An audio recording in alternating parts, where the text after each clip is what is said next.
En la clase de hoy vamos a hablar de la importancia de la ley como fuente del derecho y de sus caracteres de socialidad y normatividad. Actualmente, la ley constituye la fuente de derecho más importante. Ustedes saben que antiguamente las relaciones sociales estaban reguladas por las costumbres y tradiciones. Pero a medida que fue pasando el tiempo, las relaciones sociales fueron tomando mayor complejidad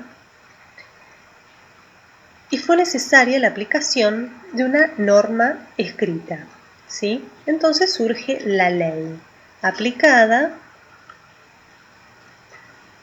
por autoridad pública.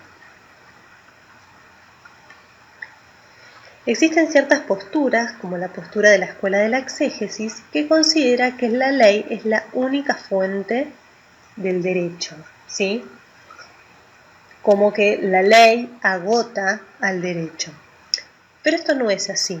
Ustedes saben, y como lo hemos visto en el video correspondientes a las fuentes del derecho, la ley no es la única fuente del derecho. Existen otras fuentes que también tienen su importancia, como la doctrina, la costumbre, la jurisprudencia. Pero actualmente la ley constituye la fuente de mayor importancia. Bien, ahora vamos a hablar de los caracteres de socialidad y normatividad.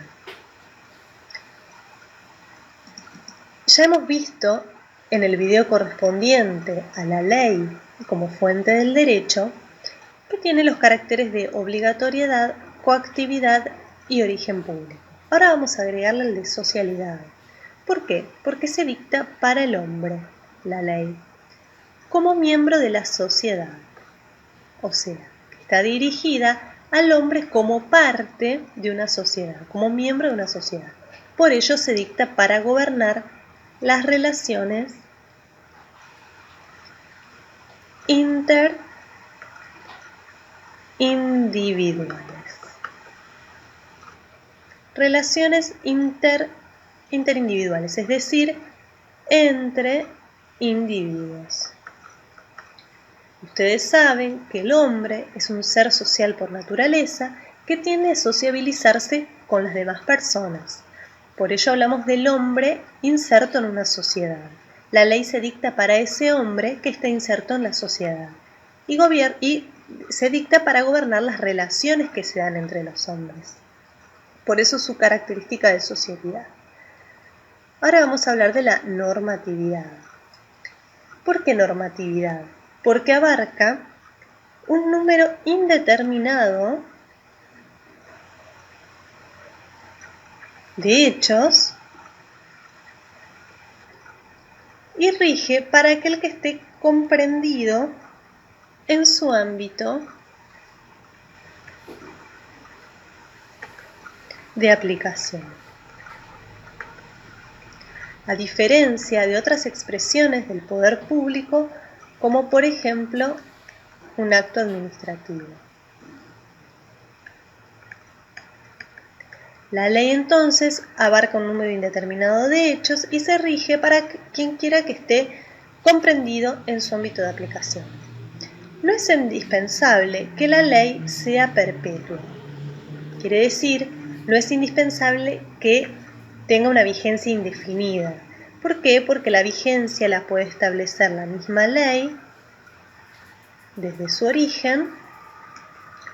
Por ejemplo, la ley puede establecer que su vigencia será hasta tal fecha, o también existen otras circunstancias y otros hechos que hacen que la ley pueda perder su vigencia, ¿sí? Como por ejemplo, una costumbre contra legem. Bien, entonces decimos que no es indispensable que sea perpetua, ¿sí? Porque su vigencia puede estar acotada, ya sea por la misma ley que la establece o por otras circunstancias, otros hechos, como por ejemplo la aparición de una costumbre contra legem que haga que la ley pierda su vigencia, que se derogue esa ley. Luego, respecto a la aplicabilidad de la ley, esta tiene las características de ser general y abstracta. ¿Por qué? Porque no se agota su vigencia en la aplicación a un caso determinado. Es decir, que la ley debe estar concebida de tal manera que no indique que está aplicada a un caso determinado, a un caso X, ¿sí? Sino que sirva para la generalidad de los hechos, ¿sí? Para que se pueda aplicar a distintos y varios hechos, y no a un caso determinado y que se agote allí, ¿sí? Por eso tiene que estar concebida de forma general y abstracta. Bien, vamos a hacer un repaso de lo que vimos hoy. Hablamos de la importancia de la ley como fuente del derecho, que la escuela de la exégesis consideraba que es única, sabemos que no, pero actualmente es la que mayor importancia tiene, ¿sí?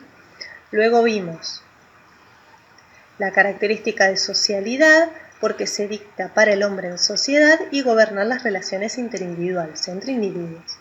Y la normatividad, porque abarca un número indeterminado de hechos, rige para quien quiera que esté comprendido en su ámbito de aplicación. No es indispensable que sea perpetua, la vigencia la puede establecer la misma ley desde su origen, o se pueden dar otras circunstancias que hagan que la ley pierda vigencia.